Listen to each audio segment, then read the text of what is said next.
Geschichte von der verbotenen Liebe von Linda Weidmann. Kapitel 13. Und das letzte Mal bei Verbotene Liebe. Ich habe meinen Vater erschlagen. Da hockt der Engel neben mir. Hättest du auf mich gelassen und brav in der Burg gewartet, wär's nicht so weit gekommen. Nein! Hilfe!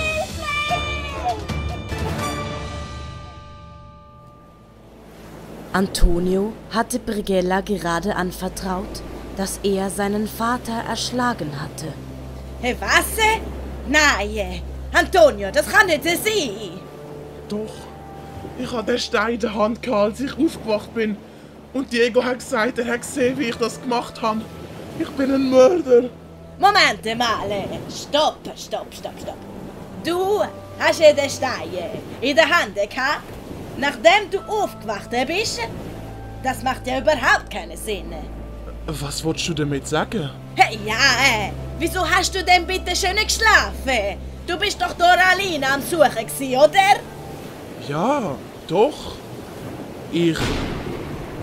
Oh nein, ein Sturm!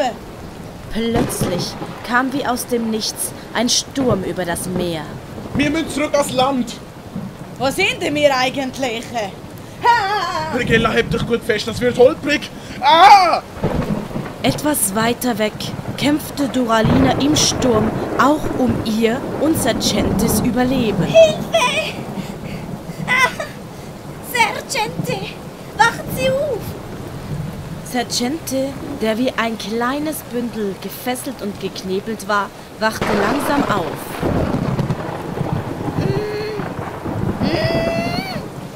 Ich probiere, ihnen den Knebel abzunehmen. Doralina gelang es, trotz zusammengebundener Hände, Sergente den Knebel abzunehmen. Uff! Ah! Wo sind wir? Auf dem Meer! Ah! Der Sturm wird immer schlimmer und die Wellen immer höher. Signora, in meiner Hosentasche ist das Messer. Schnell! Ah! Eine Welle war über das Boot hereingebrochen. Beeilen Sie sich! Doralina zog mit großer Mühe das Messer aus Sergentes Tasche und begann Sergente von den Fesseln loszuschneiden. Der Sturm wurde immer heftiger. Schneller! Ich mache ja so schnell. Eine Riesenwelle! Schneller! Doralina war es gerade noch gelungen, Sergentes Fesseln loszuschneiden, da erwischte die große Welle das Boot und brachte es zu Fall. Sergente und Doralina wurden nun ins Meer gespült. Doralina, wo sind Sie? Sergente! Hilfe! Ich kann nicht schwimmen mit den Fesseln! Doralina ging unter. Sergente tauchte nach ihr. Ich habe Sie. Danke! Lang halte ich das aber nicht durch. Etwas weiter weg waren Antonio und Brighella damit beschäftigt, nicht mit dem Boot unterzugehen. Hey, junge Meister, ich glaube, mir wird schlecht. Wenn ich mich nicht irre, sollte da durch ein Land sein.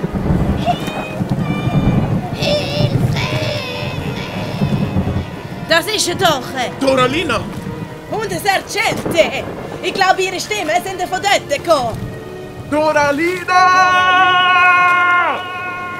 Hilfe!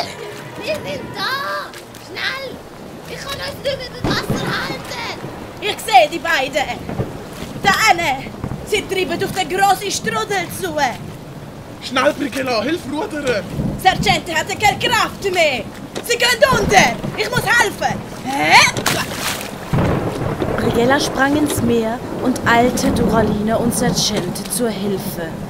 Antonio ruderte so schnell er konnte zu den anderen und zog zuerst Doralina, dann Sergente und zuletzt Brighella aus dem Wasser. Der Sturm begann sich zu beruhigen. Alle okay? Antonio! Doralina fiel Antonio in die Arme. Doralina, du bist ja gefesselt. Antonio, ich muss dir etwas sagen. Dein Vater, er lebt. Was?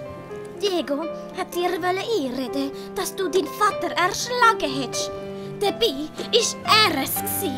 Der Suft. Siehst du, ich hab doch gesagt, da kann was nicht stimmen. Aber wo ist Papa jetzt?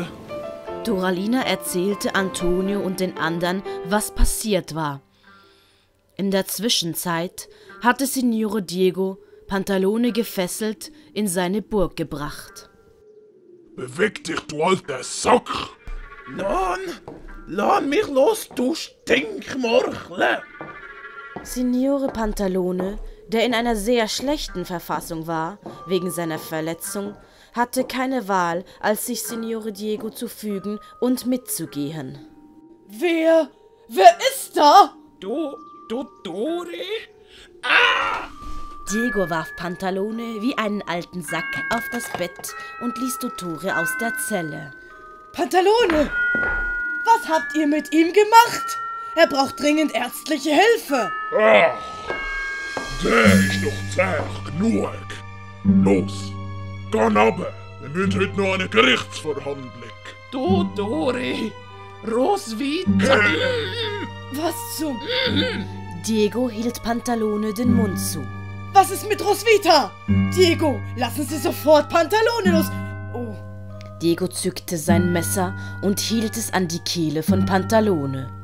Gönnt sie ab, Dottori. Ist ja schon gut, ich gehe. Dottore eilte runter zum Boot. So, und jetzt zu dir. Lamm, ich... Diego band Pantalone einen Lumpen um den Mund und zerrte ihn dann in die Zelle. Musst keine Angst haben. Nachdem ich dafür gesorgt habe, dass du und deine Familie euch nie mehr in Venezia könnt blicken lassen, werde ich mich persönlich um dich kümmern. Es ist einfach zu staubig in dieser Burg. Diego ließ Pantalone alleine in der Zelle zurück. Pantalone, der zu schwach war, um sich von den Fesseln zu befreien, lehnte erschöpft seinen Körper gegen die Wand. Hallo? Ist da etwas? Hallo? Hallo? Hallo?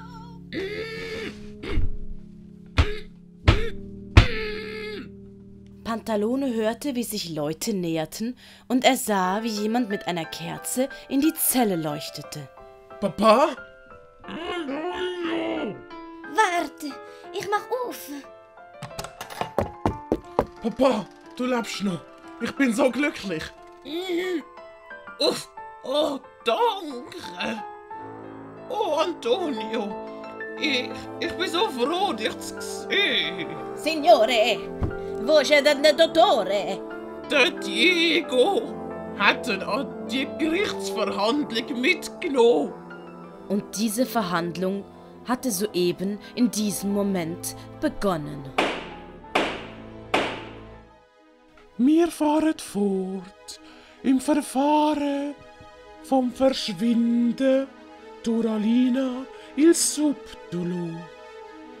Wie ich jetzt aber gesehen, ist bei der Seite vom Pantalone niemand außer der Tartaglia erschienen. Und vom Sergente fehlt auch jede Spur. Ich hätte nicht allein lassen sollen. Ja, das ist jetzt aber eindeutig ein Verstoß gegen unser Gesetz. Ja, in dem Fall müssen wir... Die Türe wurde eingetreten. Einspruch, Euer Ehren! Ende von Kapitel 13. Geschichte von der verbotenen Liebe von Linda Weidmann.